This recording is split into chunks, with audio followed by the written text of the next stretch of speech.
এটি বাংলাদেশের এমন এক আধুনিক মসজিদ যার নির্মাণ ব্যয় প্রায় ৩০০ কোটি টাকা আর একসাথে প্রায় ১১,০০০ মুসল্লি নামাজ পড়তে পারে।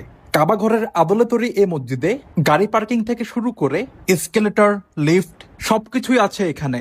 এটি মসজিদ আল মুস্তফা, যার সৌন্দর্য সবাইকেই মুগ্ধ করে। এই মসজিদে মুসল্লিদের বসার জন্য রয়েছে বিশেষ ব্যবস্থা, আর এই মসজিদের দুই পাশের দেয়াল দিয়ে সমানভাবে আলো মসজিদে প্রবেশ করতে পারে, যার কারণে দিনের বেলায় অতিরিক্ত কোনো লাইটের দরকার হয় না। এছাড়া এই মসজিদে নারীদের নামাজ পড়ার জন্য আলাদাভাবে বিশাল একটি কক্ষ আছে।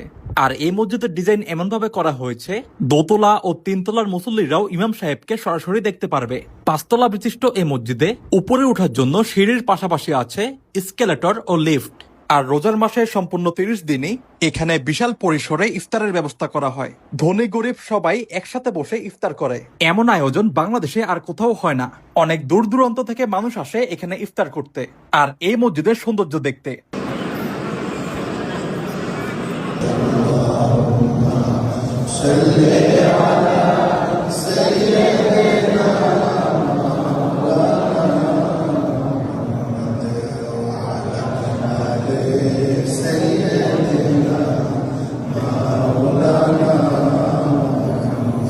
এই মসজিদে আসতে হলে আপনাকে আসতে হবে নতুন বাজার, তারপর সেখান থেকে আপনারা ইউআইইউ ক্যাম্পাসের সামনেই এই মসজিদটি পেয়ে যাবেন। নতুন বাজার থেকে এই সড়কটি ১০০ ফিট মাদানী এভিনিউ নামে পরিচিত।